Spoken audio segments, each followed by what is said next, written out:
ሰላም ወደ ዩኒቨርሲቲ ቤተሰቦች እንኳን ለገና በዓል በሰላም አደረሳችሁ። ከማለዳ ጀምሮ በርካታ የገና በዓል ድባብን የሚቃኙ ፕሮግራሞችን ወደ እናንተ ስናደርስ ቆይተናል። አሁን ደግሞ ከአንድ መንፈሳዊ መምህር ጋር ነው ከናንተ ጋር ቆይታ የማደርገው። በብዙ አስተምሮቱ የምናቀው በመንፈሳዊ ደግሞ መሪነቱ በብዙዎች ዘንድ ላይ ፍሬያማነትን ያገኘ መምህር ነው። ማን ነው እንዴት ነው የሚለውን ነገር ደግሞ ከፕሮግራሙ በስፋት የምንከታተል ነው የሚሆነው። አብራችሁን ቆዩ።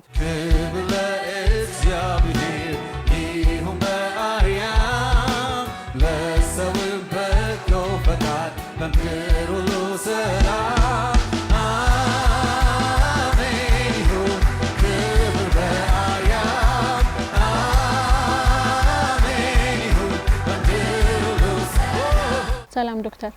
ሰላም እንዴት ነሽ? እንግዲህ ብዙዎች ሲያዩክ እንደሚደነቁ አምናለሁኝ።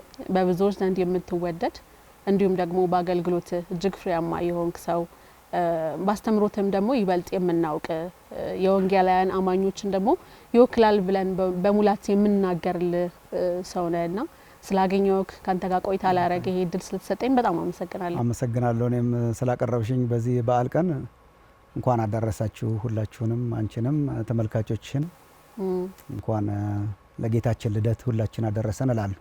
እሺ እንኳን አብሮ አደረሰን። በጣም ደስ ብሎኛል። እንግዲህ ዛሬ በዓል ነው አይደለ? ስለዚህ ቀለል ያሉ ሀሳቦችን ማሙሻ ማን ነው፣ ያገልግሎት ሂደቱ እንዴት ነው የሚሉ በርካታ ሀሳቦችን የምንቃኝበት ነው የሚሆነው። በቀላሉን ጀምርና ማሙሻ እንዴት ነው ከክርስትና ጋር የተግባባው? ጌታን ገብቶኛል ብሎ የሚልበት ሲዝን የት ነው የተወለደ የታደገ? ያው እኔ የተወለድኩት ያደግኩት ወደ ጎንደር አካባቢ ከጎንደርም እብናት የምትባል ከተማ ግን የገጠር ከተማ ነው ያደግኩት። ሃይ ስኩል የጨረስኩትም እዛ ነው፣ የተማርኩትም እዛ ነው። የመንፈሳዊ ነገር ፍላጎት እንግዲህ አካባቢውንም ለሚያውቅ ሰው የመንፈሳዊ ነገር ፍላጎት፣ የሃይማኖት የምግባር ፍላጎት ሁላችን ውስጥ ያለ ነው ከልጅነታችን ጀምሮ። በቤተ ክርስቲያን ስርዓት በኢትዮጵያ ኦርቶዶክስ ተዋሕዶ ቤተ ክርስቲያን ውስጥ ባለ ቤተሰብና ባህልና አስተዳደግ ውስጥ ስለሆነ የምናድገው መንፈሳዊ ነገር ማለት ከልጅነታችን ጀምሮ የምናውቀው ወላጆቻችንም ቤተ ክርስቲያንም ልትቀርጸን የሞከረችው አፍ መፍቻ ቋንቋችን ማለት ትችላለች ከልጅነት። ያው ግን እኔ በአጠቃላይ ያው በእግዚአብሔርን በሚፈራ እና ሃይማኖታዊ በሆነ ቤተሰብና ማህበረሰብ ውስጥ ባድግም እንደዚህ ከእግዚአብሔር ጋራ ይሄ ቀጥተኛ የሆነ የራስ የግል ፐርሰናል የሆነ ግንኙነት ብዙ አስቤውም አላውቅም። ይሄ እንግዲህ ማውራሽ 35 ዓመት እንደዚህ በፊት ይሆናል እና በዛን ጊዜ አሁን እኮ መጽሐፍ ቅዱስ ሌሎችም ቅዱሳት መጽሐፍት በሰው እጅ ላይ በስልካችን ላይ በሁሉ ላይ ስላለ ሰው ሁሉ መጽሐፍ ቅዱስ ማንበብ ይችላል። በዚያን ጊዜ መጽሐፍ ቅዱስ በእጃችንም አልነበረም። መጽሐፍ ቅዱስ እኔ አንብቤ አላውቅም። ማንበብ እንዳለብኝም አላስብም ነበር። መጽሐፍ ቅዱስና ሌሎች ቅዱሳት መጽሐፍት ማለት ይሄነኝ ሊቃውንቱና ዋና መምህራን እያነበቡ እየተረዱ ለኛ አይነት ተራ ሰው የሚነግሩት እንጂ ራሴም ማንበብ የምችለው ነገር እንደሆነ ማስቤ አላውቅም ነበርና የኔ አዲሱ መንፈሳዊ ህይወቴና ጆርኒ የጀመረው መጽሐፍ ቅዱስ ከማንበብ ነው። በአንድ ወዳጄ አማካኝነት ነው መጽሐፍ ቅዱስ እንዳነብ የሆንኩት እና ብዙ ስለ ሃይማኖት ነገር ብዙ አላውቅም ነበር። የሃይማኖት ልዩነቶችንም እንዲሁ በግርድፉ ከመውደድ ከመጥላት ውጪ ለመረዳትም ብዙ እንትኑ አልነበረንም እና እኔ አንድ የማላውቀው እንግዳ ሆኖ ወደኛ ከተማ የመጣ ሰው ነው መጽሐፍ ቅዱስ እንዳነብ የመራኝ፣ ያውም ደስ በሚል ሁኔታ እና 1-2 ሳምንት አብረን ቆየን። እኛ ከተማ ውስጥ እንግዳ ነበረ። እኔ ዛን ጊዜ 11ኛ ክፍል ነበርኩ፣ 16 ዓመቴ ነበር። እሱ ደግሞ ማትሪክ ስለጨረሰ ስለ ትምህርት ስለ ብዙ ነገር ስለ ፖለቲካው ስለምኑ አውርተን ግን ሪሊ በህይወቴ ወሳኛውን ጥያቄ ጠየቀኝ። ዛን ቀን እሱ መጽሐፍ ቅዱስ ማሙሻ አንተ መጽሐፍ ቅዱስ አንብበህ ታውቃለህ ወይ አለኝ። ብዙ ታሪክ አለው በመሃል የሆነው። እኔ ያው አንብቤ ያለው ለማለት ሞከርኩ። ያው ብዙ ሽንፈትም ስለመሰለኝ አይቼም አላውቅም። እኔ የእውነት አይቼም አላውቅም እና ታዲያ እንዴ እኛ ክርስቲያን አይደለን እንዴ አነባለሁ ምናምን ብዬ ነበር መጀመሪያ። አላዋጣም። በኋላ ደጋግሞ ሲጠይቀኝ ብዙ አላውቅም ነበርና እኔ መጽሐፍ ቅዱስ አነበበልኝ። ምንም ስብከትም ብዙ አልሰበከኝ፣ አላብራራልኝ። መጽሐፍ ቅዱስ አንብቦልኝ በቃ እሱ ያነበበልኝ ቃል እየተከተለ ነው እኔ ህይወቴን የለወጠው። የዛን ቀን ያካፈለኝም ቀን ሌሊት ብዙ መተኛት አልቻልኩም። ብዙ ማሰላሰል ነበረብኝ። ምንም እንደዚህ ፊቴ ፊቴ የእግዚአብሔር ቃል ሕያው ሆኖ ተገለጠ ማለት ነው። እኔን ከጠየቅሽኝ እንደዛ ነው። በቃ የእግዚአብሔር ቃል እኮ ሕያው ነው፣ የሚሰራ ነው እና ለእኔ የሚያወራኝ ሕያው ሆኖ አንዳንድ አንብቤያቸው ማላውቃቸው ወደ ገዛ ወገኖቹ መጣ። አሁን ስለ ክርስቶስ ልደት አይደል የምንነጋገረው? መጣ እኮ ይላል። ቃልም ስጋ ሆነ ጸጋና እውነትን ተሞልቶ በእኛ መካከል አደረ ይላል። የማይሆነውን ሆነ አምላክ። ቃል የሚለው ክርስቶስ የዘላለም አምላክ ስጋ ሆኖ ከድንግል ተወልዶ በእኛ አደረ ይላል እና ወደ ገዛ ወገኖቹ መጣ ይላል እና የገዛ ወገኖቹ አልተቀበሉትም። ዮሐንስ ወንጌል ምዕራፍ 1 ላይ ለተቀበሉት ሁሉ ግን በስሙ ለሚያምኑ ለእነርሱ የእግዚአብሔር ልጆች እንዲሆኑ ስልጣን ሰጣቸው። እኔ በእውነት እኔ ሰምቼ አላውቅም። ክርስቶስን በማመን በመቀበል የሚገኝ የልጅነት ስልጣንና መብት ለተወሰኑት የተሰጠ እንደሆነ አላውቅም። እግዚአብሔር ዓለምን ሁሉ ወደደ፣ አንድያ ልጁን ሰጠ። እንዲሁ ስለወደደ ዓለምን አንድያ ልጁን ሰጠ። በእርሱ የሚያምን አይፈረድበትም፣ በማያምን ግን ተፈርዶ። እነኚህ ቃላት አላውቅም ነበር። እነኚህ ሕያው ሆኑ ማለት ነው እና እሱ አመጣኝ ወደ አዲሱ ህይወት፣ ወደ አዲሱ ጎዳና፣ ክርስቶስን ወስኖ ወደ መከተል ህይወትና ወደዛ ግንኙነት ያመጣኝ እሱ ነው። ከባድ ነበር። ስደት ገጠመው ማሙሻ ነበር በጣም ያው እኔ ራሴ ስለዘራሁት አውቃታለሁ ስሜቷን። አንድ ሰው ሲለወጥ የነበረው ነገር አውቀዋለሁ። እኔ ራሴ ከሚበሳጩ ሰዎች መካከል ነበርኩ እኮ ያ ሁሉን ነገር በአንድ ጊዜ ቶሎ ስለማታይ ማለት ነውና ኦፍኮርስ ከአካባቢውም ያን ጊዜ ከነበሩ ከቤተሰብ እንደሚጀምር አስባለሁ። ቤተሰብ ያን ጊዜ ዋና እንደውም ትልቁ ስደት የሚመጣው ከቤተሰብ ነው። ቤተሰብ በቃ ልጆች እንደዚህ በሚሆንበት ጊዜ ማስወጣት አለበት ከቤቱ። ልጅ አይደለህም ብሎ ማስወጣት። እኔ እንዲያው በእግዚአብሔር ጸጋ ወላጆቼ አላስወጡኝም ከቤት እና በቤት ውስጥ ነው የነበርኩት። ግን ቤት ውስጥ ቢሆንም ያው ብዙ ነገር ቀምሻለሁ በጣም እና ወላጆቼም ደስተኛ አልነበሩም።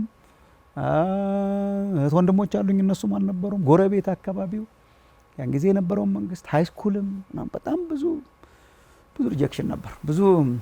ብዙ ነበር። ብቻ የምታስታውሰው ከስደቶች መሀል ይሄን ልጅ ሰላም እንዳትሉ ከተማ ውስጥ ተብሎ ታውጆ ያውቃል። ለምሳሌ እኔ እና ሰላም ያለው ሰው ልክ እንደሱ ሆኗል ማለት ነው ተብሎ በጣም ከባድ ነበር። አሁን ሳስበው ቀላል ይመስላል እንጂ በዛ በወጣትነት እድሜ እኔ ከተማይቱን ሳካልል የሚወዱኝ ወዳጆች የራሱ መንገድ ሲቀይሩ ምናምን ትዝ ይለኛል። በጣም ስደቶች ነበሩ። ድንጋይ ውርወራዋ ነበረች፣ እናቱ ጮህብናለች ላያችን ላይ። እንደዚህ የመሳሰሉ ነገሮች በጣም ነበሩ። ከመካከላችን አንዳንድ ጊዜ ገቡና በመንግስትም ቢሆን እኔ መሪዎቻችንን ይዘዋቸው ሲወስዷቸው ሲያስሯቸው ምናምን አስታውሳለሁ። በጣምና እንደዚህ አይነት ድንጋጤዎች፣ ፍራስትሬሽንስ በጣም ነበሩ። ድፍረቱ ነበር፣ ቦልድነስ ነበረን፣ የእግዚአብሔር መንፈስ አብሮን ነበር። ላመንበት ነገር ወደ ኋላ የሚል ነገር የለም። ያው እንዳሁኑ ይሄ ወንጌል ማቀጣጠን ነገር የለም።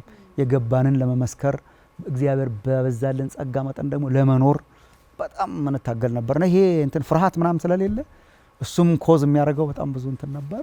በቃ ጌታን አመንኩ። 1-2 ዓመት እዛ አካባቢ ኖርኩ፣ አገለገልኩ። ግን ሃይ ስኩል ስለጨረስኩኝ ስለነበረ እዚህ ወደ አዲስ አበባ መጣሁ። ያን ጊዜ ዩኒቨርሲቲ ኮሌጅ ሲጨረስ በጣም ትልቅ ነገር ነው። ጥቂት ዩኒቨርሲቲ ስለነበር የነበረው ተመደብኩኝ እዚህ አዲስ አበባ መምህራን ኮሌጅ። እዚህ ስመጣ ነው በቃ እዚህ እንደመጣው ቀረው ማለት ነው። አትርፈናል እኛ አክቹሊ አሁን ላለው ክርስትና ኢቭን እኔ በግሌ ሚሞራይዝ ማድረገው የበፊቱን በደርግ ጊዜ እንደዚህ ሆኖ እንደዚህ ተሰዶ ያኔ የነበረው መቀባበል ምናምን ይባላል። በዛ ጊዜ ለመድረስ ገና አልተወለድኩም አክቹሊ።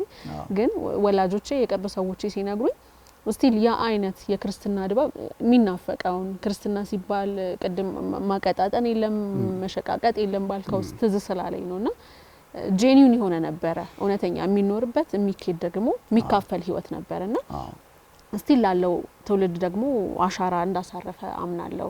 ማሙሻ እዚህ ከመጣ በኋላ ዶክተር ለመባል እንደማትፈልግ ስለገባኝ ከቅርብ ወዳጆች ስለሰማሁ ለዛ ነው በማሙሻ እየቀጠልኩ ያለሁትና እዚህ ሲመጣ አገልግሎቱን እንዴት ጀመረ?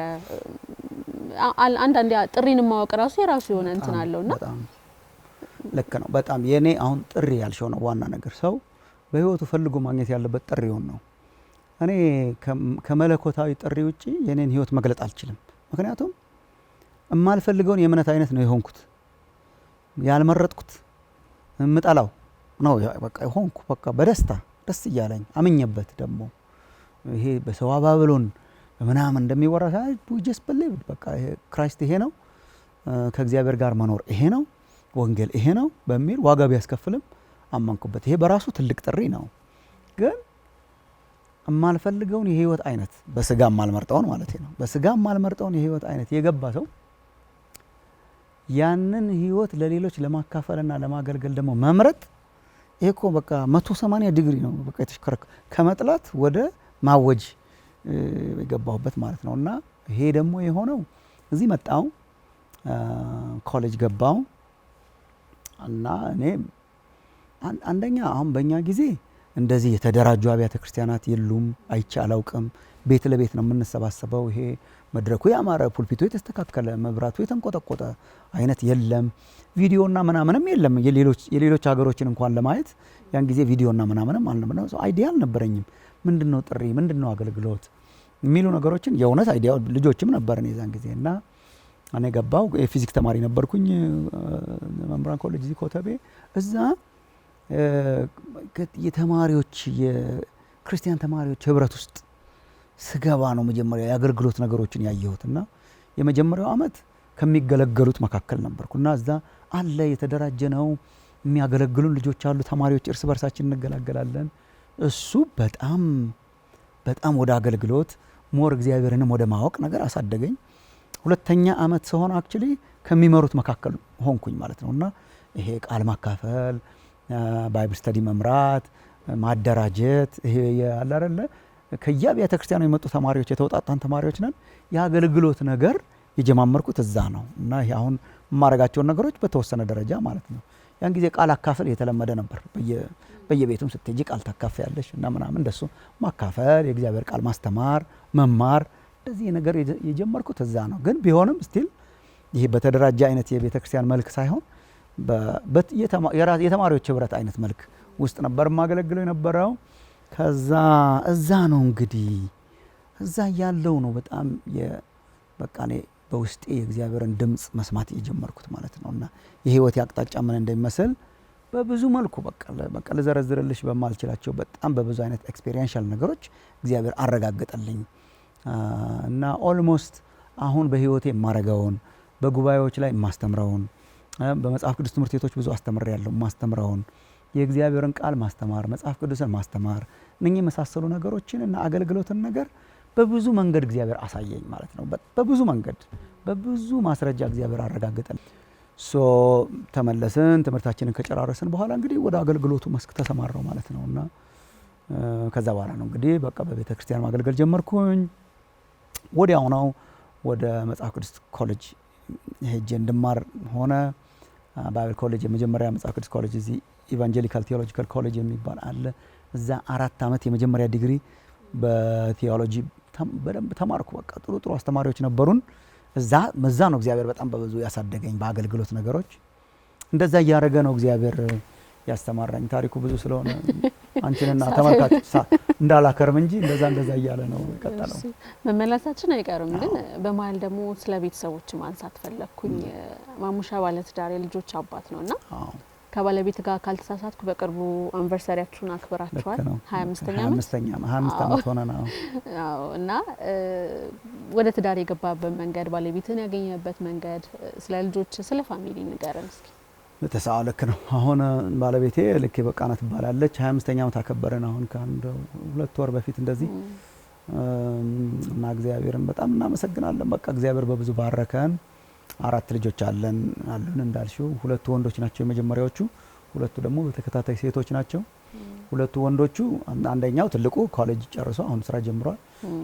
ሁለተኛው 2ኛ አመት የኮሌጅ ዩኒቨርሲቲ ተማሪ ነው።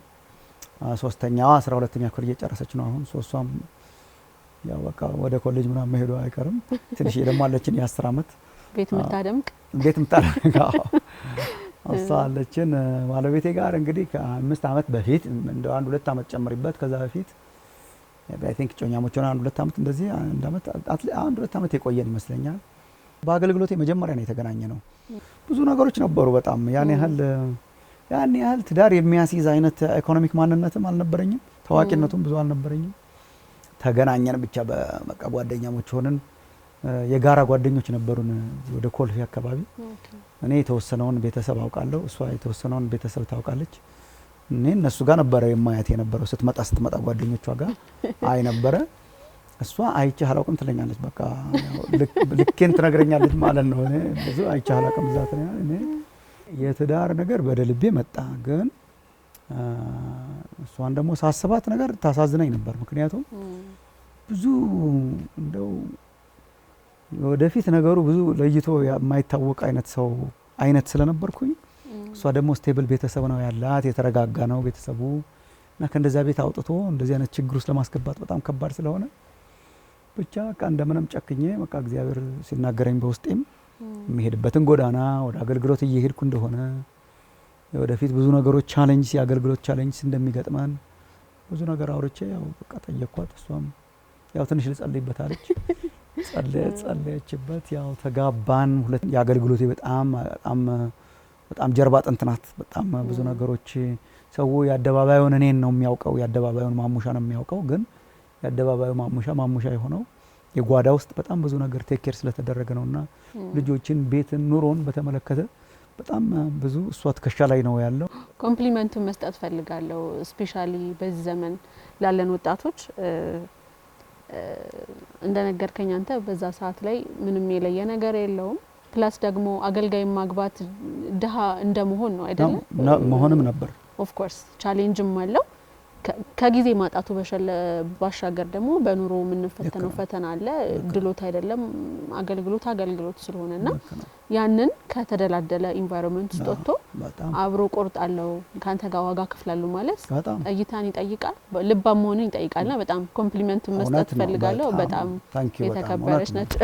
እውነት ነው። በጣም ይገባታል። በጣም ትክክል ነው። በጣም እንትን ነው ከሬጅ ይጠይቃል ነው። ቤተሰብሽም እኮ ደስ ላይለው ይችላል። እንዳሁኑ አይደለም። አገልጋይ ማለት እንዳሁኑ አልነበረም። የዛን ጊዜ በጣም ብዙ ችግሮች ነበሩ አብረው ተያይዘው። አሁንም የራሱ ችግር አለው አገልጋይነት። ግን ቢያንስ ያኛው ብዙ ሌሎች ተጨማሪ ተደራራቢ ኢኮኖሚክ የሆኑ አንዳንዶች በጣም ብዙ ነገሮች ነበሩ። ከኛ ጋር ቆይታችሁን ስላደረጋችሁ እጅግ እናመሰግናለን። አሁንም ፕሮግራሞቻችን ወደ እናንተ መድረስ ይቀጥላሉ። ካፍታ ቆይታ በኋላ እንመለሳለን።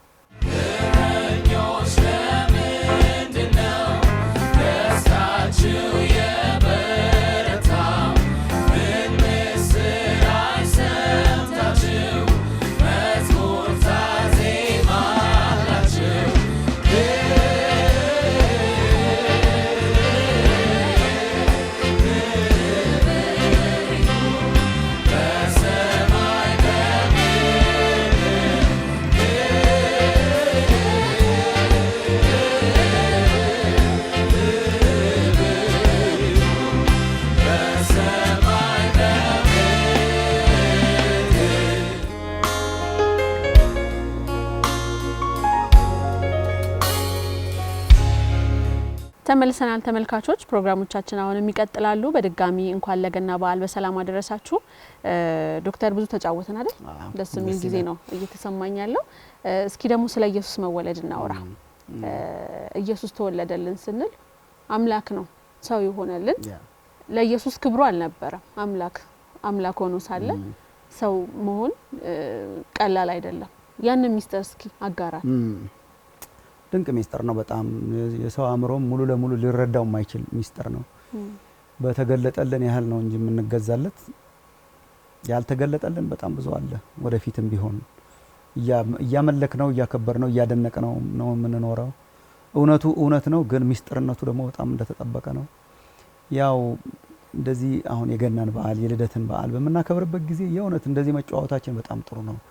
አንዳንድ ጊዜ በልጅ አመካኝቶ እንደሚባል ልደቶቻችንን እንወስድና እንደ ያልሆኑትን በቃ ስለ ጌታችን መወለድ ለማሰብ ካላንደር ዘግቶ እንደው ሌላ ነገር በቃ ይሄ ጭፈራው ዳንኪራው ምናምን ሆነ ይዟቸው ይሄዳል።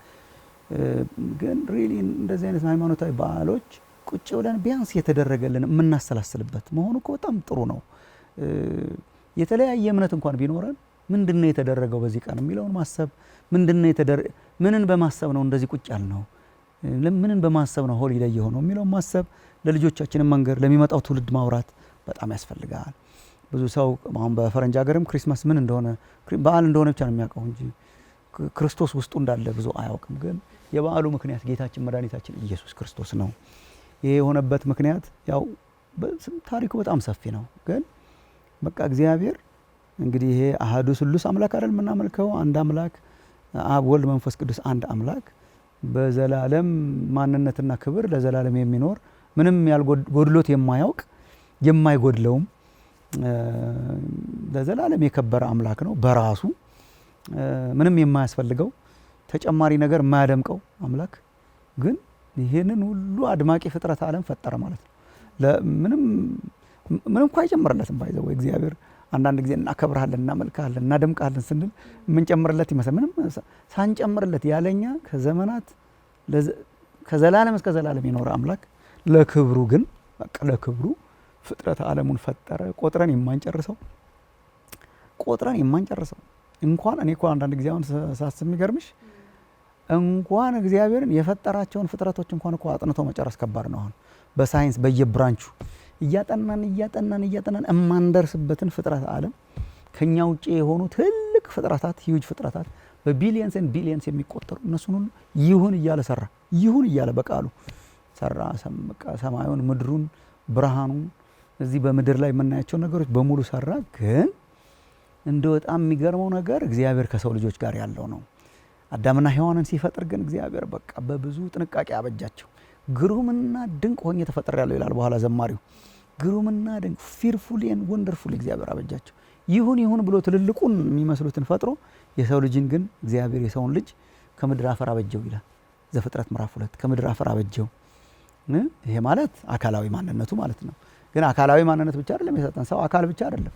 ሰው ዝም ብሎ አካሉን ሲንከባከብ ይለዋል ከጧት እስከ ማታ። አካል ብቻ ግን አይደለም፣ ሌላ እንክብካቤ የሚያስፈልገው ደግሞ አለ። እግዚአብሔር ደግሞ የውስጥ ማንነታችንን ነፍስ፣ መንፈስ የምንለውን እግዚአብሔር ደግሞ የህይወትን እስትንፋስ እፍ አለበት ይላል። ሰውም ሕያው ነፍስ ያለው ሆነ ይላል። ሰው በአርያ ሥላሴ የምንለው በእግዚአብሔር አምሳል ነው የተፈጠረው። በእግዚአብሔር አምሳል ተፈጠረ፣ የህይወትን እስትንፋስ እፍ አለበት ማለት አንዱ የምንረዳው አንዱ ኢምፕሊኬሽኑ ሰው ከእግዚአብሔር ጋር ሕያው ግንኙነት እንዲኖረው ተደርጎ ተፈጠረ። በቃ የቀጥታ ግንኙነት ማለት ነው። በቃ ይሄ ለፍጥረት ዓለሙ ሁሉ የተሰጠ አይደለም። ፍጥረት እግዚአብሔርን ያከብረዋል እንጂ ቀጥታ ግንኙነት ያለው የሰው ልጅ ብቻ ነው። እንስሳቱ ፍጥረቱ ምናምን የምታዩ ሁሉ የለውም። ሰው የከበረ አድርጎ እግዚአብሔር ፈጠረው ከእግዚአብሔር ጋር ወዳጅ እንዲሆን፣ ከእግዚአብሔር ጋር ቀጥታ ግንኙነት ያለው እንዲሆን። ኢን ዘ ኩል ኦፍ ዘ ዴይ እየመጣ ይጎበኛቸው ነበር እግዚአብሔር። ከአዳም ጋር ቀጥታ ሲያወራ ነው የምታዩ። እዚህ የፈጠራቸውን በፊቱ እያሳለፈ ስም አውጣላቸው ይለዋል እግዚአብሔር። እንደዚህ አይነት ግንኙነት የነበረው ሰው የአምላክ ወዳጅ፣ አምላክም የሰው ወዳጅ፣ አምላክ በአምላክነቱ ሰው በሰውነቱ ግን እያከበረው በግንኙነት እንዲኖር የተፈጠረ ነበር የሰው ልጅ። የሆነውን ታውቂያለሽ። አዳምና ሔዋን በቃ የእግዚአብሔርን ትእዛዝ ተላለፉ። በኤደን ገነት ባኖራቸው ጊዜ ሁሉን ሰጥቷቸው በነፃነት እንዲኖሩ ከሁሉ በላይ በመካከላቸው እሱ ሆኖ እያለ ግን ሳተ። የሰው ልጅ በኃጢአት ወደቀ። አታድርግ የተባለውን አደረ፣ አትብላ የተባለውን በላ፣ የእውቀት ዛፍ ከሚባለው ፍሬ በላ። ግን ከዛ በኋላ በቃ በሰውና በእግዚአብሔር መካከል ጠላትነት ሆነ። ባጭሩ ይሄ ነው መጽሐፍ ቅዱስ የሚያስተምረን። እግዚአብሔር በአንድ በኩል በቃ ለኛው ብሎ ነው። እግዚአብሔር ቅዱስ የሆነ አምላክ ከሱ ጋር መኖር አልቻልንም። የቆሸሸው የሰው ልጅ ቅዱስ በሆነው አምላክ ፊት ሊኖር አይችልም። ሰው እግዚአብሔር ከገነት አስወጣው፣ ከገነት አበረረው፣ እንዳይመለስ እንዲያውም ከልካይ ያደረገ እግዚአብሔር። ግን የሚገርምሽ እግዚአብሔር ጻድቅና የፍትህ አምላክ የሆነው እግዚአብሔር ልክ እንደዛ አስወጥቶት ግን ስቲል የሰውን ልጅ ፍለጋ ደግሞ የሚንከራተተው ኮታንኮት የሚንከራተተው ደግሞ አዳም ወይ ወዴት ነህ ብሎ የፈለገው እግዚአብሔር ነው። አዳም ወይ ወዴት ነህ? የሰውን ልጆች ያለው ፍቅር ያሳይሻል እግዚአብሔር። አብሮ ሊያኖረን አልቻለም በኃጢአታችን ምክንያት፣ ሊተወን አልፈለገም በፍቅሩ ምክንያት። በጣም ሊተወን አልፈለገምና እየተከተለ ወዴት ነህ አለው። ተሸሸኩ አለ አዳም። በቃ አዳምና ተሸሸኩ። ይሄ ነው በቃ የኃጢአት ውጤት እሱ ነው። ተሸሸኩ። ካንተ መሸሸግ አይቻልም ግን ሞከረ። እንዲያውም የበለስ ቅጠል አገልድሞ ሁሉ ማለት ነው። በቃ በለስ ቅጠል ይሸሽገው ይመስል በቃ እግዚአብሔር ይሄ አይሸሽግህም አለ ባጭሩ። የእንስሳ ቁርበት አምጥቶ እግዚአብሔር አለበሰው። የእንስሳ ቁርበት አለበሰው። ትንሻል ያለ ነው የእንስሳ ቁርበት የሚለው ግን ወደፊት የሚሆነውን አመላካች ነው። ዘፍጥረት 3 ላይ ነው ይሄ ያለው እና የእንስሳ ቁርበት ሲያለብሰው እግዚአብሔር እንስሳ የገደለ መሆኑ እኮ ግልጽ ነው። የእንስሳ ደም ፈሷል። ቁርበቱ ዝም ብሎ አይመጣም እና እግዚአብሔር አይ ቲንክ ሌላ የሚለብሱት ቆዳ እንዳለ የሰው ልጆች ያሳየባት ቀን ናት ያቺ ቀን። የወደቀን ቀን እኮ ነው እግዚአብሔር ሌላ ልብስ ነው አንዳንድ ጊዜ የምናገለድመው አለ። በቃ በሞራል በስነ ምግባር ስነ ስርዓት ጠብቀን እግዚአብሔር ፊት በቃ እንደመሸሸግ በቃ እኔ እኮ ዛሬ ሞክራለሁ ምናምን በለስ ቅጠል ነው። እሱን አነሳና እግዚአብሔር አለበሰው፣ ወደፊት የሚያለብሰውን አሳየው። ተናግሮም ነበር ከሴቲቱ ዘር የሚወለደው እሱ ይቀጠቅጣል አናትህን እንዳለው እግዚአብሔር ተስፋን ገባ ዘፍጥረት በቃ ሌላ ልብስ እንደሚያለብሰን ማለት ነው። እና እንግዲህ የሰው ልጆች በቃ ኃጢአትም እየጨመረ ከእግዚአብሔርም እየተለየን በተለየን ቁጥር ፍቅሩም እየተከተለን አብርሃምን መረጠ። በአብርሃም አማካኝነት አንዲት ኔሽን መረጠ እስራኤልን። በእስራኤል አማካኝነት ፍጥረት ዓለሙን ለማዳን ህዝቦችን ሁሉ ለማዳን ማለት ነውና ይሄ ሁሉ እንግዲህ እግዚአብሔር በቃ የሚመጣውን እንደ ጥላ ሲያሳይ ኖርና አልቲሜትሊ ግን ሰው መትረፍ ያለበት ፍጹም የሆነ ሰው ሲገኝ ነው። ፍጹም የሆነ ወኪል። አሁን ፍጹም ያልሆነ ወኪል አይደል የጣለን አዳም የተባለ የመጀመሪያው አዳም እኮ ጣለን። በቃ አብረን ወደቅን። በሱ ተያይዘን ገደል ገባን። በመጀመሪያው አዳም ምን ይሻላል ሲባል ሌላ አዳም ያስፈልጋል። የማይወድቅ ቢፈተን የማይወድቅ ሌላ አዳም ያስፈልጋል። ከየት ይገኛል? ከሰው ልጆች መካከል የለም። ሊያድነን የሚችል ሊታደገን የሚችል ስለኛ በእግዚአብሔር ፊት ቆሞ ኃጢአታችንን ሊሸከም የሚችል ንጹህ መስዋዕት የሚሆን ባፈሰሰው ደም የሚሸፍነን ማን ንጹህ ይገኛል? ከሰው ልጆች መካከል ሰው ነው ስለ ሰው መቀጣት ያለበት፣ ግን ማን ንጹህ ይገኛል? ሰው እግዚአብሔር የማይደረገውን እኮ ነው ያደረገው። የማይደረገውን ከሥላሴ አካላት መካከል አንዱ እግዚአብሔር ወልድ በቃ ሰው ሆኖ መጣ። ተነግሯል በትንቢት እነሆ ድንግል ትጸንሳለች፣ ወንድ ልጅም ትወልዳለች፣ ስሙን አማኑኤል ይሉታል፣ እግዚአብሔር ከኛ ጋር ተብሎ ተነግሯል እኮ። ለማመን ያስቸግራል እንጂ ድንግል ትጸንሳለች፣ ወንድ ልጅ ትወልዳለች። በቃ ሕፃን ተወልዶልናል፣ ወንድ ልጅም ተሰጥቶናል፣ አለቅነት በጫንቃው ላይ ይሆናል። ስሙ ድንቅ መካር፣ ኃያል አምላክ፣ የዘላለም አምላክ፣ እሱ የሰላም አለቃ እያለ እግዚአብሔር በነቢያት ተናግሮ ነበር። ግን እንዴት ነው የሚያደርገው እግዚአብሔር? በቃ አረጋው እግዚአብሔር በሚያስደንቅ ተአምር። ከተአምራት ሁሉ ትልቁ ተአምር የአምላክ ሰው የመሆን ተአምር ነው። ሌላ አስደናቂ ነገር ምን? አምላክ ሰው ሆነ፣ በሰው ማህፀን ውስጥ ተገኘ እና የጌታችን እናት ማርያም ድንግል ነበረች። ታጭታ ነበር፣ ግን ከወንድ ጋር ግንኙነት አልነበራትም። በንጽህና የምትኖር ነበረች። መጥቶ መልአኩ ገብርኤል አበሰራት፣ ወንድ ልጅን ትወልጃለሽ፣ እሱ በቃ ዓለሙን ከኃጢአታቸው ያድናቸዋል፣ ስሙን ኢየሱስ ትይዋለሽ አላት። ለሷም ለመቀበል ከብዷት ነበር። አይ ዶንት ኖ እንደምታውቂው እንዴት ሊሆን ይችላል? ወንድ ስለማላውቅ ይለ እንዴት ሊሆን ይችላል? እንዴት ሊሆን ይችላል የሚባልን ነገር ነው ያደረገው እግዚአብሔር። እንዴት ሊሆን ይችላል? ያለ ወንድና ሴት ግንኙነት አረገው እግዚአብሔር። የእግዚአብሔር መንፈስ ባንቺ ላይ ይመጣል፣ የልዑልም ኃይል ይጸልልሻል፣ ይከልልሻል። በቃ ካንቺ የሚወለደው ቅዱሱ የእግዚአብሔር ልጅ ይባላል ተባለ። በቃ አረገው እግዚአብሔር። በሰው ማህፀን አደረ፣ ሰው ሆነ። አምላክ ሰው ሆነ። እንደኛ ተወለደ፣ ሕፃን ሆኖ አደገ። በነገራችን ላይ እንደኛው አደገ። ቅዱሳት መጽሐፍት ብዙ አይነግሩንም ዝርዝር ስለ ሕፃንነቱ ዘመን፣ ግን ቅዱስ ሉቃስ በተለይ ይነግረናል። በቃ እያደገ መጣ ይላል። በጥበብ በቁመት በእውቀት በሰውም በእግዚአብሔር ፊት እያደገ መጣ። 12 ዓመት ሲሆነው ትንሽ ቤተ መቅደስ አካባቢ ብቅ ብሎ ነበረ። ከሃይማኖት መምህራን ጋር ሲከራከር ያስደንቃቸው ነበር። በኋላ ተመለሰ። እንግዲህ 33 ዓመታትን በዚች ምድር ላይ ተመላልሶ የኃጢአታችንን ዋጋ ከፍሎ ሞቶ ተነስቶ አርጎ ከፍ ከፍ ብሎ መንፈሱን ልኮ ቤተ ክርስቲያኑን መስርቶ ይሄ ወንጌል በዓለም ዙሪያ ይሰበካል። የዚህ ሁሉ መሰረት ግን ያቺ ሌሊት በቤተልሔም የሆነችው ናት። በቤተልሔም ይሁዳ በከብቶች በረት ውስጥ ጌታችን ኢየሱስ ክርስቶስ ሰው ሆኖ ተወለደና ሚስጥሩ በጣም ድንቅ ነው። አምላክ ፈልጎን የመጣባት ይሄ አለ አይደለ? በኃጢአቱ ምክንያት ኦፍ ኮርስ ልንጠጋው የማንችል ክቡር አምላክ ነው። በፍቅሩ ምክንያት እየተከታተለ ብድግ ብሎ መጣ ማለት እኮ ነው። በቃ ይሄ መልእክተኛ ሲልክ ኖሮ ማለት ነው። እንግዲህ የዕብራውያን መልእክት ጸሐፊ ምን ይላል?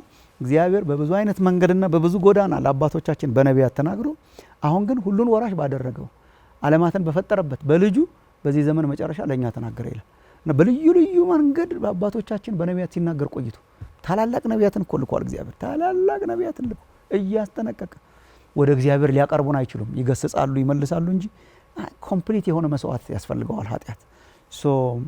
ሲናገር የኖረውን ለብዙዎች ተስፋ ከርቀት የተሳለሙትን ልጁን ክርስቶስን አመጣ። ሰው ሆኖ በመካከላችን ተወለደና በመልእክተኛ ሳይሆን ራሱ ብድግ ብሎ መጣ።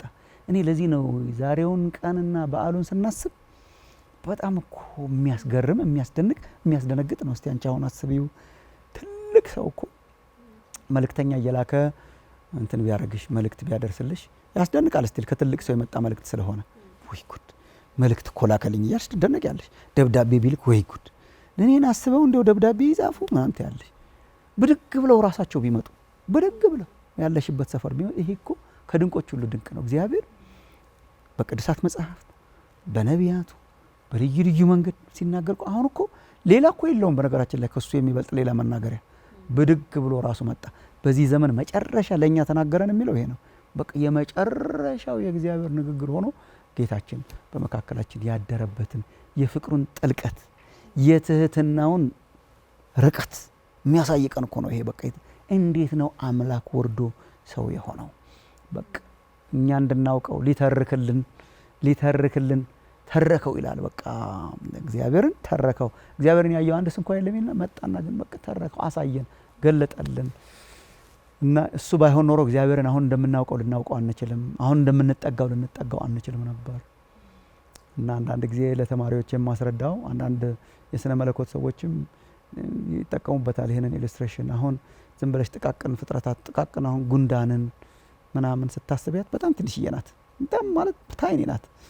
እና ሰው በጣም ትልቅ ነው ለሷ ማለት እንዲሁ ትልቅ የሚለውም ቃል አይገልጠውም። በጣም ይሄ ግም የሚያደርገው ማለት ነው። ምናልባት አንድ የምንረግጠው እኛ አንዱ ጫማችን አዲስ አበባ ከተማ ሊያክል ይችላል ለሷ። ስራ የምትሰራበት የምትሸከምበት፣ ወደ ታች የምትቆፍርበት፣ ፎቅ የምትሰራበት፣ የምታከማች ማለት ጫማው እንኳን ያረፈበት ለሷ ከተማዋ ነው። እና እስቲ አሁን የሰውን ልጅ አብራሪልኝ ብትያት እንዴት አድርጋ ታብራራለች? የሰውን ልጅ እወቂው ብትይ እንዴ ይሰማታል እንጂ አታውቀውም። የሰውን ልጅ እንድታውቀው ካስፈለገ የሰው ልጅ ራሱን ማብራራት አለበት። በቃል ሳይሆን በግም ሳይሆን ከተቻለ ጉንዳን መሆን ቢቻል በጣም ይገባታል። ሰው ጉንዳን ሆኖ ቢያወራት በቃ አምላክ እሱን ያደረገው። ሰማይ ዙፋኑ ነው ይላል፣ ምድር የእግሩ መረገጫ ናት ይላል። ተራሮችን በሚዛን የመዘነ ነው ይላል። የዓለምን ውሃዎች በፍኙ የሰፈረ ነው ይላል። የምድር አሕዛብ በሙሉ ተሰብስበው በገንቦ እንዳለች ጠብታ ናቸው ይላል። ይሄ አምላክ እንዴት አድርገን እናውቀው ነበር? በቃ ብድግ ብሎ እኛን ሆነ፣ መጣና ተረከው ጌታችን። በሁሉ ተፈትኖ ግን ጸንቶ በመቆም ሁለተኛው አዳም ወኪላችን ሆነ። በእሱ አማካኝነት ወደ እግዚአብሔር ገባን ማለት ነው። ድንቅ በዓል ነው በጣም የሚገርመኝ፣ ሁሉ ጊዜ የሚያስገርመኝ ስቲል ደግሞ እንዳልገባኝ በደንብ በሚገባው ልክ እንዳልገባኝ የሚሰማኝ ይሄ የክርስቶስ አጋፔ የሆነው ፍቅር አንኮንዲሽናል ማለት ምንም የሚያስወድደን እንሰማዋለን እንደ ስቶሪ መጥቶ አምላክ ሆኖ ሰው ሆነልን፣ ተሰቀለልን፣ ከዛ ደግሞ ወደደን። ቃሎቹ ተደጋግሞ ጀስት ተረት ሆነዋል፣ ፋሚሊየር ሆነዋል። የሚያስደንቅ ነገራቸው እየጠፋ ነው። እኛን ኢየሱስ ክርስቶስ የወደደበት ጥልቀት በጣም ዲፕ ነው እና እሱን ነገር ሼር ብታረጋን። በተጨማሪ ደግሞ ገና ወንጌል የምስራቹ ቃል ነው። በዋናነት የምስራች ቃል ስለ ኢየሱስ ነው። ምስራቹ ኢየሱስ ነው። የምስራቹን ቃል የምናበስርበትም ስለሆነ ስለዚህ የምስራች ቃል ብታወራ። በጣም እውነት ነው። የልደት በዓል ማለት የእግዚአብሔር ፍቅር ማለት ነው። መገለጥ የማይችል የእግዚአብሔር ፍቅር እንዴት እንደ አብኛን እንዴት እንደወደደን እዩ አይደል የሚለው። እወቁ ፍቅሩን እወቁ። ቅዱስ ጳውሎስም ይሄንን ጥልቅ ፍቅር እንደውም ጳውሎስ ሲገልጠው በኤፌሶን መጽሐፍ ላይ ከፍታው ይሄ ወርዱ፣ ስፋቱ፣ ቁመቱ ሊታወቅ የማይችለውን የክርስቶስን ፍቅር ለማወቅ ተበረቱ ዘንድ ይላል። ሊታወቅ የማይችል አይነት ፍቅር ነው። አሁን እንትን እኮ በጦር ሜዳ ሰራዊት መርቶ ነጻ የሚያወጣም በጣም ይከበራል። በሆነ መንገድ ነጻ ፖለቲካሊ ታግለው የሚያወጡ ይከበራሉ፣ መከበርም አለባቸው። ከዚህ ሁሉ በላይ እኮ ነው ብድግ ብሎ ራሱ መምጣት፣ አምላክ ሰው መሆን ማለት ነውና የእግዚአብሔር የፍቅሩ የመጨረሻ መለኪያ ሆኖ ነው ኢየሱስ ክርስቶስ የመጣው። በእርሱ የሚያምን ሁሉ የዘላለም ሕይወት እንዲኖረው እንጂ እንዳይጠፋ እግዚአብሔር አንድያ ልጁን እስኪሰጥ ድረስ ዓለሙን እንዲሁ ወዷልና ይላል። አሁን አንድያ ልጁን እስኪሰጥ ድረስ የሚለው የመጨረሻው መለኪያው ማለት ነው። በእርሱ የሚያምን እንዲድን እግዚአብሔር ምን አረገ ስትዩ የእግዚአብሔር ቃል የሚነግርሽ እግዚአብሔር እኮ ብዙ ነገር ያደርጋል ለሰው ልጆች ባይዘወይ በጣም ብዙ፣ ግን የፍቅሩ የመጨረሻ መግለጫ ሊሆኑ አይችሉም። የአቅርቦቱ የእንክብካቤው መለኪያ ሊሆኑ ይችላሉ። ግን ለምሳሌ አሁን እግዚአብሔር አዋፍትን እንደሚመግብ ይመግበናል። ለኃጢአተኞችም ለጻድቃንም ዝናቡን ያዘንባል ይላል፣ ፀሐዩን ያወጣል ይላል። በቃ የምንመገበው ይሄ ሁሉ እኮ የእግዚአብሔር የደግነቱ የእንክብካቤው መገለጫ ነው። የመጨረሻ የጥልቅ ፍቅሩ መግለጫ ግን ሊሆን አይችልም። ምክንያቱም ከፍ አድርጎታል የፍቅሩን መግለጫ ከሚበላ ከሚጠጣ አውጥቶ እግዚአብሔር አንድያ ልጁን እስኪሰጥ ድረስ his only begotten son እስኪሰጥ ድረስ እግዚአብሔር ዓለሙን ሁሉ እንዲወደዋል ነውና የሰው ልጆች በእግዚአብሔር ተወደዋል። ምን አርገንለት ነው ስትይ ቅድም እንዳልሽው ነው አንኮንዲሽናል ነው። ኃጢአተኞች በሆነን ጊዜ ሙታን በሆነን ጊዜ ደግሞ ሰርተን ቢወደን እንዴው ትንሽ ለኛ እኮ ክሬዲት ይሰጥ ነበር ያስኬዳል። እውነት አሁን ፈልገን አግኝተነው ቢሆን ጀግና መባል ያለብን እኛ ነበርን። አሁን በጽድቃችን ምክንያት ኢምፕረስድ ሆኖ ተገርሞ እንደው በቃ እስቲ መካከላቸው ሊሆን ቢል ኖሮ እንዴ ምንም እኮ የከብቶቹ በረት የባሰ ልብ እኮ ነው ያለን። አሁን በከብቶች በረት መወለዱ ሰው ሁሉ ይገርመዋል። በእኛ ልብ መወለዱ ነው በጣም የሚገርመው። ወደኛ መምጣቱ ነው በጣም መጨረሻ እኮ ሰው ሊጠገን የማይችል ስብራት ያለበት በኃጢአቱ እግዚአብሔር አመፀኛ የሆነ የሰው ልጅ አምላክ ጋር ደርሳለሁ ብሎ እኮ ግንብ ለመስራት ሁሉ የሞከረኩ የመጨረሻ እግዚአብሔርን የማይፈልግ ጽድቅ የሚባል የሌለው ተጨንቀን የምንሰራው ጽድቅ የኛ ተጨንቀን አመጣን የምንሰራው እንደ መርገም ጨርቅ ነው ይላል። እንደ ቆሻሻ ጨርቅ ነው በእግዚአብሔር ፊት በቃ ፈጽሞ ሊያየን የማይገባ በቅድስናው ፊት ልንቆም የማንችል ፈጽሞ እኮ በቃ ልንቆም የማንችል ነን እኮ። ወደኛ መምጣቱ ከዚህ በላይ ፍቅር ምን አለ? ከዚህ በላይ መወደድ ምን አለ? እና ማለት በጨከነ ፍቅር ነው እግዚአብሔር የወደደን ዋጋ በሚያስከፍል ይሄ ከሰማይ ሆኖ እወዳችኋለሁ በምድር ያላችሁ ኃጢአተኞች ቢልም እኮ እንደው ብዙ ነበር ለኛ ብድግ ብሎኛን ሆኖ መምጣቱ ግን የፍቅሩን ጥልቀት የሚያሳይ ነውና ሰው በእግዚአብሔር የተወደደ ነው። ሰው ክቡር ነው። ሰው እግዚአብሔር ልጁን የላከለት ነው። በመካከሉ የተገኘ አማኑኤል ሆኖ በመካከሉ የተገኘለት ነው። ይሄ የሚያሳየን ይፈልገናል ማለት ነው። ብድግ ብሎ ከመጣ ጨክኖ ይፈልገናል ማለት እኮ ነው። በቃ የሱ እንድንሆን እግዚአብሔር ፈልጓል። ሰው በአመፀኝነቱ እምቢ ብሎ ነው እንጂ የሱ እንድንሆን እግዚአብሔር ወዶናልና ደግሞ በጣም የሚገርምሽ በህይወትሽ አይተሽዋል። ይሄ ፍቅር ነው ለእግዚአብሔር እንድንኖር የሚያደርገን። ፍቅሩን ስናስብ ፍቅሩን ስናሰላስል ግን ወደ እግዚአብሔር ያቀርበናልና መዳኛ መንገድ አርጎ እግዚአብሔር የላከው ብቸኛ መንገድ አርጎ የፍቅሩ መግለጫ አርጎ የፍቅሩ ጥግ አርጎ የላከልን ስጦታ ነው ጌታችን ኢየሱስ ክርስቶስ። ስለ ምስራቹ ቃል አንሳለንና ወንጌል ኢየሱስ ነው ብለናልና ይሄን ወንጌል ደግሞ ሊሰሙት ስለሚገባ ብዬ ነው። ልክ ነው። ወንጌል ይሄ ነው። መጀመሪያ ደረጃ አሁን ቅዱስ ጳውሎስ ሮሜ ምዕራፍ 1 ላይ ሲናገር ለእግዚአብሔር ወንጌል ተለየ ይልና ራሱን ወንጌል የእግዚአብሔር ነው። በነገራችን ላይ ወንጌል የሃይማኖት ተቋማት አይደለም። እንደው ከአቅማችን በላይ እኛም አንዳንድ ጊዜ ወንጌልን የኛ እናደርገዋለን።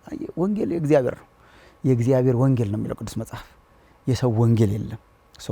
ለእግዚአብሔር ወንጌል ተለየ ይልና ይሄም ወንጌል ብሎ ተመልከች፣ ይሄም ወንጌል በስጋ ከዳዊት ዘር ስለተወለደ እንደ ቅድስና መንፈስ ደግሞ ከሙታን በመነሳት በኃይል የእግዚአብሔር ልጅ መሆኑ ስለተገለጠ ስለ ኢየሱስ ክርስቶስ ነው ይላል። እርሱም ጌታችን ኢየሱስ ክርስቶስ ነው ይላል። ወንጌል ስለምንድን ነው? በስጋ ከዳዊት ዘር ስለተወለደ ወንጌል ይሄ ነው። ስለተወለደ ደግሞ ሞቶ ስለተነሳ ስለ ኢየሱስ ክርስቶስ ነው ይላል። ይሄ አሁን ወንጌል ማለት ባጭሩ ብስራት ማለት ነው። ጉድ ኒውስ ማለት ነው። የምስራች ማለት ነው። የምስራች በጠፋባት ዓለም ነው የምንኖረው እኛ። አሁን በጠዋት ተነስተን እስከ ማታ ኔጌቲቭ ኒውስ እና በቃ ባድ ኒውስ ነው የምንሰማው። ግን ወንጌል ጉድ ኒውስ እግዚአብሔር የላከውን ልጁን ክርስቶስን በማመን እግዚአብሔር የላከውን ይህንን መልእክት በመቀበል ከኃጢአት መውጣት ይቻላል። ነፃነትን ማግኘት ይቻላል። የኃጢአት ይቅርታን መቀበል ይቻላል። የእግዚአብሔር ልጅ መሆን ኢዝ ጉድ ኒውስ። ሰው መንከራተት የለበትም። ሰላም በማጣት መንከራተት የለበትም። ነገ ምን ይሆን ከሞትኩ በኋላ እንደው ምን እርግጠኝነት በጎደለው ህይወት መኖር የለበትም። ጌታችን መድኃኒታችን ኢየሱስ ክርስቶስ የመጣው እርግጠኛ ሊያረገን መንገዱ እኔ ነኝ፣ እውነቱ እኔ ነኝ፣ በእኔ በቀር ወደ አብ መድረስ አይቻልም ብሎ ያንን እውነት ሊያሳየን መጥቷልና እርሱን በማመን የሚገኘውን ህይወት መቀበል እሱ ነው የምስራቹ ቃልና ወንጌል። እውነት ነው። በዓል አይደለ? አሁን ማሙሻ በዓል ውስጥ ቤት ውስጥ በዓል እንዴት ማለት ያው ብዙ ጊዜ የሆነ መልክ አለ። ቅድም እንዳልኩት ነው ይሄንን ነገር ኢንጆይ የምናረገው የማይመስለው ሰውም አለና ከልጆች ጋር በዓልን ማሳለፍ ይሄ ደግሞ የባይብል ቫይቡ ትክክለኛ የኢየሱስ ክርስቶስን መወለድ በማሰብ ውስጥ ያለውን ደግሞ የኢትዮጵያ የባህል ስርዓት ታከብራለ ታያለ እንዴት ነው በቤታችሁ ያለው? በጣም እንጂ በጣም ትልቅ ነገር ነው። እንደዚህ መሳሰሉ በዓላትን በአገራችን ማክበር መቻላችን ባይዘው በጣም አፕሪሺየት አድርገን መያዝ አለብን። እኛ በዓል ይከበራል እንዳባወራ በግም ካለ ጆሮም ካለ ታርዳለ ግን የኛ በቃ ላለፉት ብዙ አመታት ማለት ነው እስከማላስታውሰው ድረስ ላለፉት ብዙ አመታት የኛ በዓላትን የምናከብረው የባለቤቴ ወላጆች ቤት ነው። ስራችን ልጆቻችንን በሙሉ ሰብስበው ከያቅጣጫው ልጆች አሉ የልጅ ልጆች አሉ እነሱን ሰብስበው እነሱ ቤት ነው የምንውለው የምንገናኘው እና የሚበላውም የሚጠጣውም ያው የነሱ ጣጣ ነው።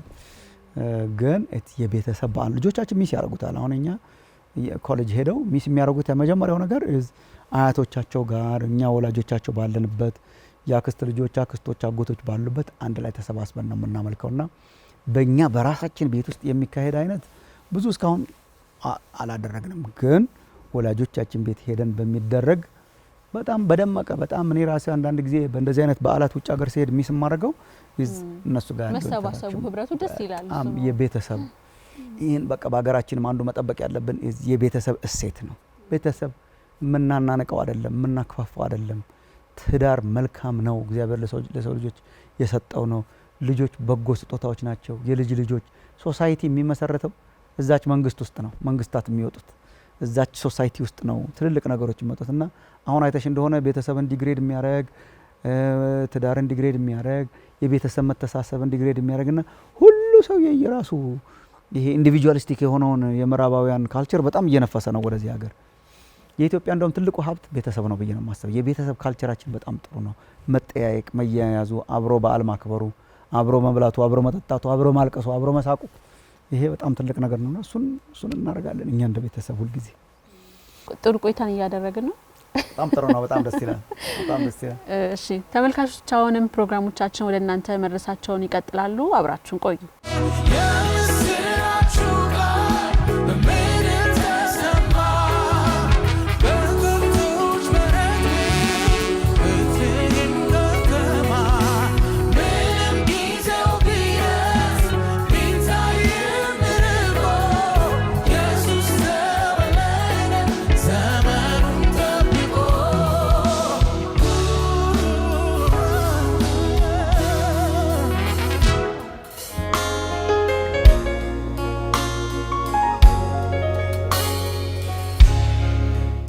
ተመልሰናል።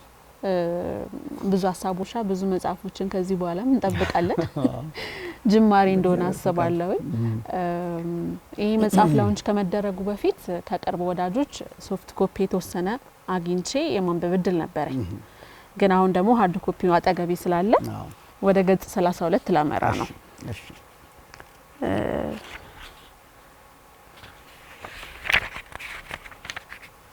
መዳንና ማደግ የምትለዋ ፓርት ነችና እቺ ፓርት ከልጆቹ ጋር ቆይታ ባደረክበት ጊዜ ላይ ብርቱካንን ምሳሌ ተደርጎ የተቃኙ ምሳሌዎችን ኢየሱስን በምሳሌ አልነበር የሚያስረዳው ያንን ያሳየነውና ምን ይላል አነበዋለሁ። ሁለት ወንድ ልጆቻችን ገና ትንንሽ በነበሩበት ጊዜ አንድ ቅዳሜ ከሰዓት በኋላ ቤት ቁጭ ብለን ብርቱካን እንበላ ነበረ። በመካከል ለማስተማር ብለን ከብርቱካን ውስጥ ያለችዋን ዘር አውጥተን አሳየናቸው። ይህ ትልቅ ብርቱካን ይቺ ትንሽ ዘር መሬት ውስጥ ገብቶ ውሃ ሲጠጣ ትልቅ ዛፍ ሆኖ ብዙ ብርቱካን እንደሚያፈራ ስነግራቸው በጣም ተደሰቱ። ወዲያውኑም አሁንኛ አንዷን ብንቀብራት ትሆናለች የሚል ጥያቄ ሲጠይቁን እንደሚቻል ነገርናቸውና ወዲያው ፊት ለፊት ባለው ግቢያችን ውስጥ አንዱን ፍሬ ተቀብሮ ውሃ እንዲጠጣ ተደረገ ይላል። ከዛም ቀጥሎ በጧት ስንነቃ ልጆቻችን ባኮረፈ ፊት ደረጃ ላይ ቁጭ ብለዋል። ምን እንደሆኑ ስንጠይቅ ለካ ትላንት የተቀበረው ዘር ጧት ባለ ብዙ ብርቱካን ዛፍ ባለመሆኑ ያታለልናቸው መስሏቸው ነበረ። በመዝራት ዝግጁ ሆኖ በማደግ መካከል ብዙ ሂደት መኖሩን ስንነግራቸው ብዙም ደስ አላላቸው። ብዙዎቻችን በሁሉም ነገር ሂደት የሚያስቀር አቋራጭ ብናገኝ እንመርጣለን። የህይወት ሂደት ግን ብዙ አቋራጭ መንገድ የላትም ይላል። በጣም የወደድኩት ክፍል ነው።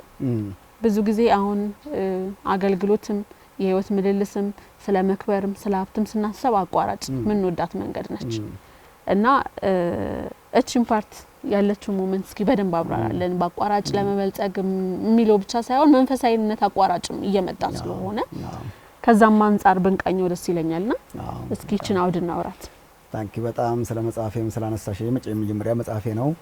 ብዙ መጽሐፍ እንድጽፍ ሰዎች ብዙ ያነሳሱኛልና ግን እንደመናገሩ አይፋጠንልኝም ስጽፍ። አሁን ቢያንስ የጀመርነው ከምስባኩ በሚል ሲሪስ ነው ያወጣናት። ቢያንስ ስብከቶቹ የተሰበኳቸው ስብከቶች ወደ መጽሐፍ ቢቀየሩ በሚል ይሄ የመጀመሪያው አቴምፕት ነው። እንዳልሽው በቅርቡ ነው ለህዝብ እንትን ዲስትሪቢዩት የተደረገው። ጥሩ ሴክሽን ነው ያነሳሽው። እንግዲህ አሁን መጽሐፉ በአጠቃላይ የሚያትተው ስለ መንፈሳዊ ብስለት ስፒሪቹዋል ማቹሪቲ ስለምንለው ነው። እግዚአብሔር አሁን ቅድም መጀመሪያ ላይ ያነሳ ነው የእግዚአብሔር ፍቅር ያለምንም ቅድመ ሁኔታ ነው። መዳን ክርስቶስን በማመን የሚገኝ የሚዘራ የሚበቅል የሚያድግ የሚበስል ህይወት ነው። የምናዋጣውም ነገር ምንም የለም ያልነው በጣም ትክክል ነው። ተአምር ነው መዳን ከመጀመሪያ እስከ መጨረሻው ድረስ ተአምር ነው። የእግዚአብሔር ስራ ነው። የኛ መዋጮም አይደለም በአብዛኛው።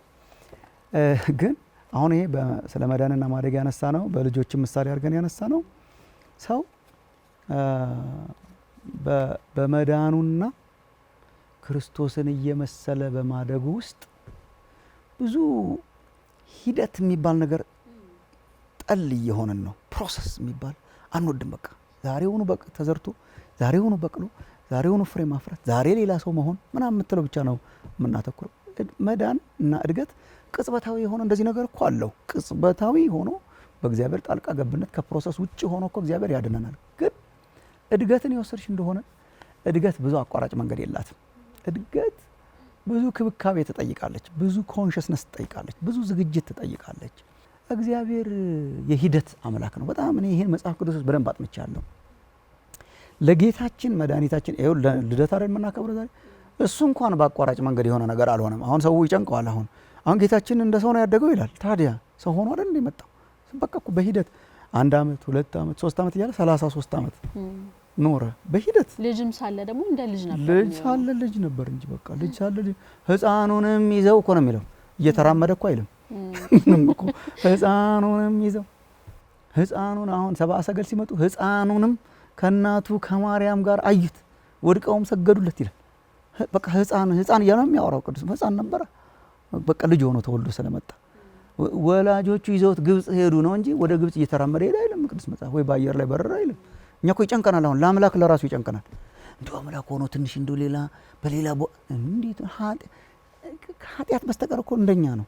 ከኃጢአት በስተቀር እኮ በቃ እንደኛ ነው። እኛን ነው ጌታችን ኢየሱስ ክርስቶስ። እሱ እንኳን በምድር ላይ ሂደት ጠብቆ ነው እየበሰለ እያደገ የመጣው። መንፈሳዊ ብስለትም ልክ እንደዚያው ነው። ሁሉ ነገር ልክ እንደዚያው ነው። እኛ በቃ እንዲሁ ይገርምሻል። እኔ ስለዚህ ነገር ብዙ አስተምሬያለሁ። ምትሃትንና ታምራትን እናምታታለን። ምትሃት በቃ ድንገት የሚሆን ነገር ነው። ታምር ግን እኮ ሪሊ ፕሮሰስ አለው። እግዚአብሔር እንኳን በታምር ነው የሚያኖረን። ባይ ዘ ወይ አሁን ላይፋችን እኮ ራሱ ታምር ነው። እየተነፈስን መኖራችን ግን ፕሮሰስ ነው። እና መንፈሳዊ ብስለትም ልክ እንደዛ ነው። ብስለትና እድገት ሁልጊዜ ዲሲፕሊን በጣም ይጠይቃል። እድገት ማለት በሰው ዝግጁነትና ፕሪፓሬሽን የሚመጣ በሂደት ውስጥ የሚመጣ መሆኑን ለማሳየት የተጠቀመበት ቃል። በጣም ደስ ይላል። ደግሞ የተወሰነ አይቼዋለሁ። ጨርሼው ደግሞ ፊድባክ እናገራለሁ። ጨርሰሽው በጣም ትናርጋለህ። ሲምፕል ለማድረግ የተሞከረ ያው መንፈሳዊ ብስለት ምንድነው? እንዴት ነው የሚገኘው? መገለጫዎቹ ምንድናቸው? በዶክትሪን ስትወስጂ አለመብሰል አለ። ሰው ያገኘውን የሚጨብጥበት ምላጩንም እንትኑንም ቢላውንም እንትኑንም ሰይፍ እየመሰለው የሚጨብጥበትና ደም በደም የሚሆንበት አይነ በቃ መጣ እዚህ ጋር እንትን ሆነ በተባለ ቁጥር በቃ ለሜስ ለሐሰተኛ ነገሮች፣ ለሐሰተኛ ሰራተኞች፣ ለሐሰተኛ አሰራሮች የተጋለጠበት ስነ ምግባር በተመለከተ ልጅ የሆንበት እንደፈለግን የምንኖርበት ክርስቶስን ማናሳይ እና ጥራቱን በተመለከተ ያሳስባል። አሁን መወለድ አለ መብሰል የለም እና ህፃንነት ጊዜ አለው። ግን ሰው ህፃን ሆኖ ሲኖር ግን ደስ አይልም እና እንብሰል፣ ክርስቶስን እንምሰል። በመብሰል የእግዚአብሔርን ክብር እናውጅ። በቃል ብቻ ሳይሆን ተግባራችን የሚናገር ይሁን የሚል ይዘት ያለው ነው። ከቅርብ ወዳጆች ስለማሙሻው የተለየ ነገር ብዬ ስል የደረሰኝ ምስክርነት ነውና ስለላ አርገሻል ሞክሬያለሁ። ቢሮ ውስጥ አለቃ አይመስልም አሉሽ እንደዛ አለቃ አይመስልም በጣም ቤተሰብ ነውና ትንሽ ለትልቁም ባህሪው አንድ ነው ይላል። ከዛ ደግሞ የሚመራትበትን ቤተክርስቲያን በታማኝነት በትጋት ያገለግላል። ሰውን በማብቃት ያምናል። አልችልም እያሉ እንኳን ኢንካሬጅ በማድረግና ያ ሰው ብቁ እንዲሆን ይተጋል። የሰዓት ዲሲፕሊን አንደኛ ነው በብዙ አቅጣጫ በአገልግሎት በቢሮ የሚልም ሀሳቦች አሉት።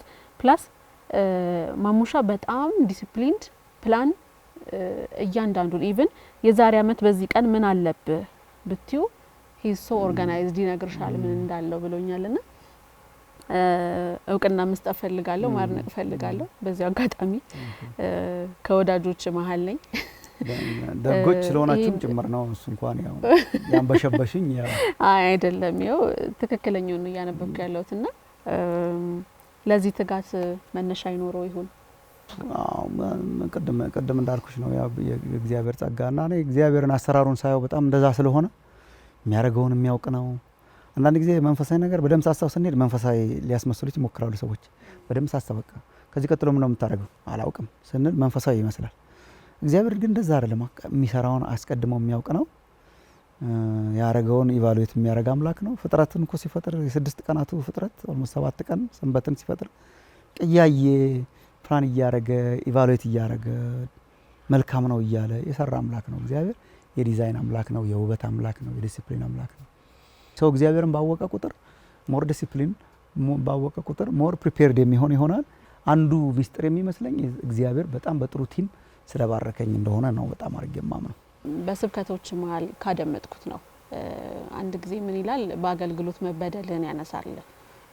በአገልግሎት ፌር አይ ቲንክ ፌር የሆነ የአገልግሎት እንትን አላገኘ መጨቆም ምናምን ነበርና አጀንዳ ሰብስበ እንደዚህ አርገ የተበደልክበትን አውጠንጥነ ምናምን ብለ መሪዎችን ሰብስበ ከዛ ደግሞ አላላ አንዳንድ ጊዜ ክፍት ስናረግ ባይብል ላይ እንትን የሚለን ነገርና ስታነብ አንተ ከተዘጋጀበት በተቃራኒ የሆነ ሆነና እንደውም እነሱን ይቅርታ እንዲያረጉልህ ስብሰባውንም እንደተወክ እንዲጸልዩልና እስኪ ያንን ሞመንት አስታውሰንና በአገልግሎት ውስጥ ያለ ዝቅታ በዝቅታ ውስጥ ደግሞ ስላለ ከፍታ እሷ እንዳጋጣሚ ያነሳዋት ናት። ብዙ እንደዚህ አይነት ፐርሰናል ኤክስፒሪየንሶችን ብዙ አላወራም ነበር፣ ግን አይ ቲንክ ሳምሃው እግዚአብሔርም ሳይፈልገው አይቀርም የዛን ቀን ተነሳን ነው። በአገልግሎት ውስጥ ከሰዎች ጋር ስለሆነ የምንሰራው ባይኖር ነው የሚገርመው። እርስ በርስ መበዳደል መጠላለፍ በጣም አለ እና እየተሰራን ያለን ሰዎች ስለሆነ አልፎ አልፎ አጋጥሞኝ ያውቃል። አሁንም ያጋጥማል አልፎ አልፎ እና የቅድም ያነሳሽውን ኢሉስትሬሽን ያነሳሁት የእግዚአብሔርን ቃል ከመኖር አንጻር እኛም ማንፈልገውን እንኳን ሲናገር ከመኖር አንጻር ነውና ያን እለት እንደሰማሽው ነው ዝርዝሩን እኔ በቃ በጣም ተበድያለሁ ብዬ ነው ማምነው። ማስረጃዎች አሉኝ እነሱን ሁሉ አሰባስቤያለሁ ለሚሸመግሉን ቤተክርስቲያን መሪዎች ለማቅረብ ማለት ነውና ራሴን ለመከላከል ማለት ነውና ቱ ሳም ኤክስቴንት የሚያስፈልግበት ጊዜ እኮ አለ ባይ ዘ ወይ የሚያስፈልግበት ጊዜ አለ። የማያስፈልግበትን ጊዜ ግን ሲነግረን ማወቅ በጣም ጥሩ ነውና ስገልጥ ነው በቃ እርሱ እኮ ምንም መልሶ አልተሳደበም ምንም በሸላቾቹ ፊት እና ክርስቶስ ፍለጋውን እንድትከተሉ የሚለው ልቤን ነካኝ። ፍለጋውን እንድትከተሉ ምሳሌነትን ተወላችሁ ይሏል። መዝጋት ነበረብኝ፣ በሰላም መሰነባበት ነበረብን በይቅርታና ይሄ የእግዚአብሔር ቃል ሲናገረን መስማትን፣ ይቅርታን ማድረግን፣ ይቅርታን መስጠትን፣ ይቅርታን እየሰጠን ነው እርስ በርሳችን አብረን የምናድገው ብዬ በጣም አስባለሁና አሉ ከፍታዎች ዝቅታዎች መበዳደሎች አሉ። እኔም እበድላለሁ ሰዎችም እኔን ይበድሉኛል። ልደት ስለሆነ ዛሬ እንደው ማንሳት ያለብን እኮ አንዱ ይሄ ነው። ችግር ጠብ ሊፈታ እንደሚችል አሳየ እግዚአብሔር እኮ። በእኛና በሱ መካከል ያለውን ጠብ የሚያክል እኮ አልነበረም፣ ኖሮም አያውቅም።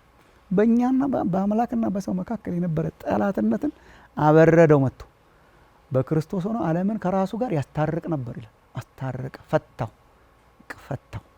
ጠብን ችግርን መፍታት ይቻላል የሚለውን ያሳየን በልደት ቀን ነው። እግዚአብሔር ራሱ ተጎድቶ ራሱ መስዋዕት ሆኖ ዝቅ ብሎ ኃጢአታችንን ይቅር ብሎ ችግራችንን ፈታውና እኔ ጠብን በተመለከተ ጠብ መንጃ ነው የምናውቀው፣ ግን ጠብ መፍቻ ደግሞ ያስፈልገናል። ብቻውን መፍቻ መንገድ ደግሞ ያስፈልገዋል። እግዚአብሔር ፈታው። በጠብ መንጃ ሳይሆን በጠብ መፍቻ መንገድ፣ በመስቀሉ መንገድ፣ በይቅርታ ጎዳና እንደዚህ ስንሆን ነው እርስ በርስ አብረን የምናድገውና እንደ ሀገርም በጣም ያስፈልገናል ብዬ አምናለሁ። ጠብ ሲፈጠር በሰዎች መካከል ወይ በቡድኖች መካከል መፍቻ መንገድ ማበጀትን ከእግዚአብሔር መማር አለብን። መስዋዕትነትን ከእግዚአብሔር መማር አለብን። በቤተ ክርስቲያንም ልክ እንደዚያው መማር አለብን ብዬ አምናለሁ። መልካም ማሙሻ፣ በጣም ቆንጆ ጊዜ ነው ያሳለፍነው። በግሌ ብዙ ተምሬበታለሁ። ደስ ብሎኛል፣ በጣም ደስ ብሎኛል። እግዚአብሔር ይባርክ። አሜን። በስተመጨረሻ ማስተላለፍ የምትፈልገው መልእክት ካለ? ስለሰጣችሁኝ እድል በጣም አድርጌ አመሰግናለሁ። እንደዚህ በስፋት እንድንጫወት የእግዚአብሔርን ቃል በግልጥነት እንድንጫወት በዓሉን የሚመጥን አይነት ጨዋታ እንድንጫወት እድል ስለሰጣችሁኝ በጣም አድርጌ አመሰግናለሁ።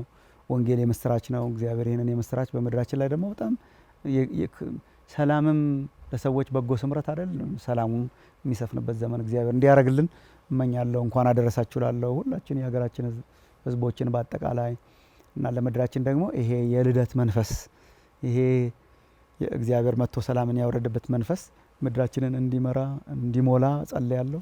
ስለነበረን ቆይታ እጅግ አመሰግናለሁ በጣም ስለሰጣችሁኝ እድል። ተመልካቾቻችን ከዶክተር ማሙሻ ፈንታ ጋር የነበረን ቆይታ ይህንን ይመስላል። ብዙ ነገሮችን እንዳገኘችባቸው ተስፋ አደርጋለሁ። ቀሪ ደግሞ የኤንቢሲ የበዓል ዝግጅቶች ይቀጥላሉ። መልካም በዓል።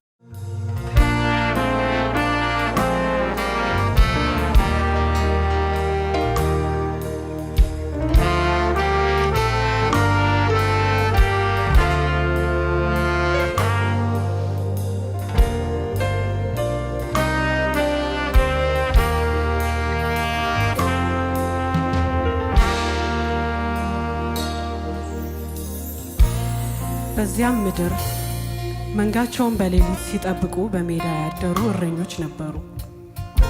እነሆም የጌታ መልአክ ወደ እነሱ ቀረበ፣ የጌታ ክብርም በዙሪያቸው አበራ፣ ታላቅ ፍርሃትም ፈሩ።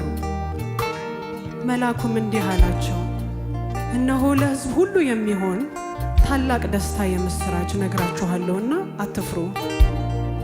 ዛሬ በዳዊት ከተማ መድኃኒት እሱም ክርስቶስ ጌታ የሆነ ተወልዶላችኋልና። ይህም ምልክት ይሆንላችኋል፣ ሕፃን ተጠቅልሎ በግርግምም ተኝቶ ታገኛላችሁ። ድንገትም ብዙ የሰማይ ሰራዊት ከመልአኩ ጋር ነበሩ፣ እግዚአብሔርንም እያመሰገኑ ክብር ለእግዚአብሔር በአርያም ይሁን፣ ሰላምን በምድር ለሰው በጎ ፈቃድ አሉ። መላእክትም ከነሱ ተለይተው ወደ ሰማይ በወጡ ጊዜ እረኞቹ እርስ በርሳቸው እንግዲህ እስከ ቤተልሔም ድረስ እንሂድ፣ እግዚአብሔርም የገለጠልንን ይህን የሆነውን ነገር እኔ ተባባሉ። ፈጥነውም መጡ። ማርያምና ዮሴፍ ሕፃኑን በግርግም ተኝቶ አገኙ። አይተውም ስለ ሕፃኑ የተነገረላቸውን ነገር ገለጡ። የሰሙትም ሁሉ እረኞቹ በነገሯቸው ነገር አደነቁ። ማርያም ግን ይህ ነገር ሁሉ በልቧ እያሰበች ትጠብቀው ነበር።